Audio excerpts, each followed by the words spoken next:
programming atau programming atau manajemen sains kalau di mata kuliah ini namanya, hanya melibatkan dua kegiatan atau variabel kegiatan saja, maka dapat dijelaskan dengan metode grafik. Kapan metode simplex digunakan? Jika melibatkan lebih dari dua kegiatan atau variabel keputusan. Metode simplex lazim digunakan untuk menentukan kombinasi optimal dari tiga variabel atau lebih. Jadi kalau dua variabel kita pakai metode grafik, sekarang kalau tiga lebih pakai metode simplex. Nah, algoritmanya seperti ini. Jadi model linear dibawa ke bentuk standar dengan menambahkan variabel slug s nanti. Untuk kendala yang bertanda kurang dari dan mengurangkan dengan variabel surplus untuk kendala bertanda lebih dari. Jadi ada kurang dari, lebih dari. Jika sistem mempunyai m persamaan dan n variabel, maka jika n lebih dari m, n kurang dari m, variabel dimisalkan sama dengan 0 sehingga dapat dihitung m variabel lainnya. n-m variabel disebut variabel non basis, sedangkan m variabel lainnya disebut variabel basis. Ini istilahnya ya. Kemudian penilaian basis adalah penyelesaian yang diperoleh dengan mengenalkan n-m variabel dan diperoleh m variabel lainnya. Penyelesaian basis dengan semua nilai variabel non negatif disebut penilaian basis visible. Entering variabel adalah variabel non basis yang akan menjadi variabel basis pada iterasi berikutnya. Entering variabel dipilih dari variabel non basis yang mempunyai koefisien z negatif besar untuk kasus maksimum dan positif terbesar untuk kasus minimum. Kolom yang memuat entering variabel disebut kolom pivot. Leaving variabel adalah variabel non basis yang akan meninggalkan variabel basis pada iterasi berikutnya. Leaving variabel dipilih dari basis yang mempunyai rasio non negatif terkecil. Basis yang memuat leaving variabel, kurang V, disebut baris pivot.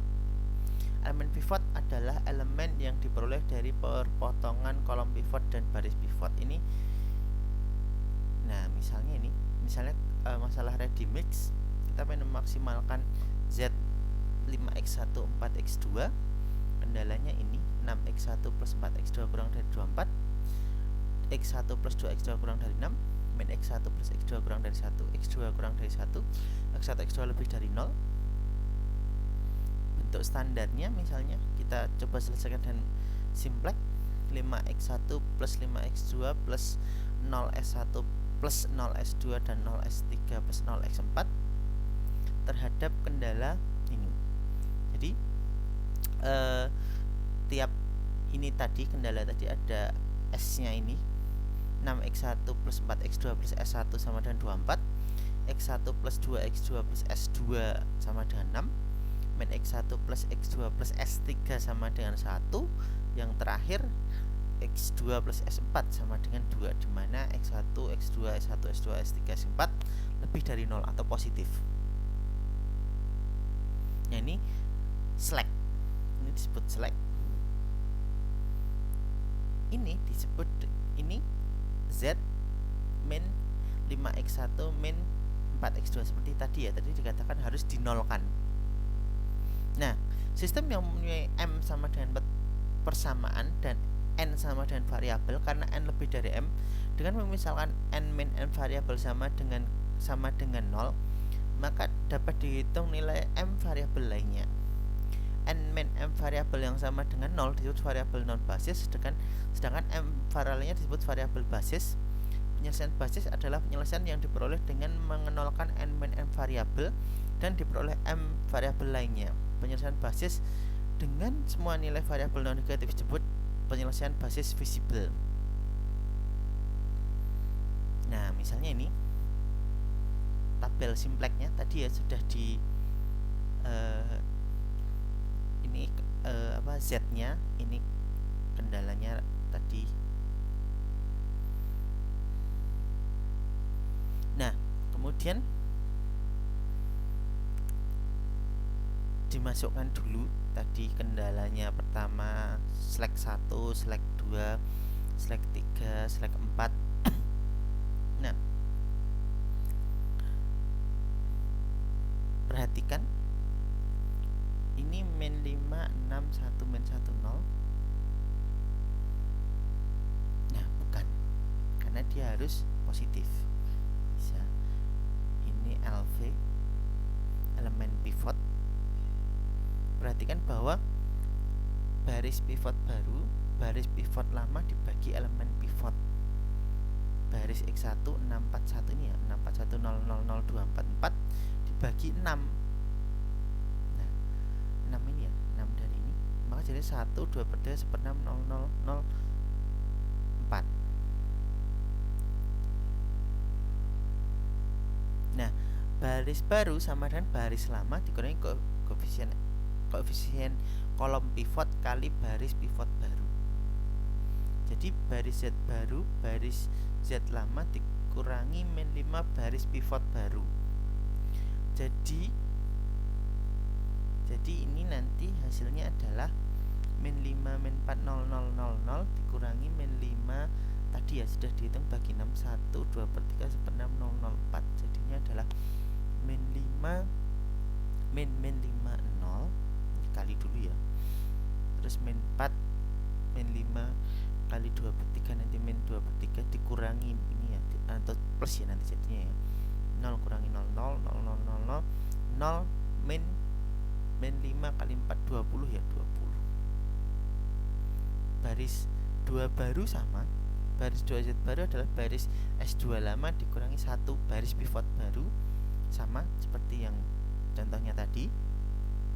Baris S3 S2 dengan cara sama, coba nanti dikerjakan sendiri ya.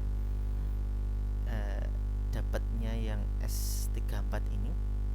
Nah, diperoleh iterasi 2 seperti ini, 0 1 2 per 3 1/6 dan seterusnya 46 0 4 per 6 1/6 1 0 0 2 3 per 2.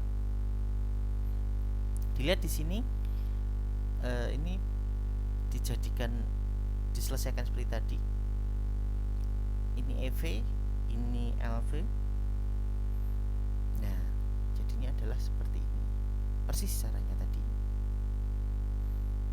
Nah, karena tabel optimal, karena ini Z-nya sudah tidak ada nilai pada baris Z yang nilainya negatif.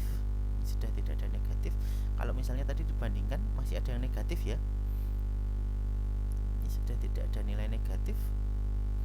Jadi solusi optimalnya adalah X1-nya 3, X2-nya 3 per 2, Z-nya 21. Jadi X1-nya 3 ton, X2-nya 3 per 2 berarti 1,5 ton. Nah, keuntungan per harinya 21. Ini dari mana tuh angkanya? Ini dari sini ya, 3 32. 21 dari mana tadi? Z-nya dimasukkan X1 X2-nya. Nah, misalnya S1 0, S2 0, S3 5 per 2, S4 setengah. Bahan A, S1-nya 0, S2-nya 0. Berarti langka batas pemasaran S4 5 per 2 berlebih, setengah berlebih. Misalnya pengen diketahui suatu masalah programnya sebagai berikut: menemukan Z-nya X1 plus 4X2 terhadap pendala 2X1 plus 3X2 kurang dari 4, 3X1 plus 2X2 kurang dari 5, min 4X1 plus 3X2 kurang dari 4, X1 X2 nya lebih dari 0. Misalnya juga meminimumkan 4X1 min 2X2 terhadap kendalanya ini, X1 min X2 kurang dari 3, 2X1 plus X2 kurang dari 4, X1 X2 lebih dari 0. Sekian, terima kasih. Wassalamualaikum warahmatullahi wabarakatuh.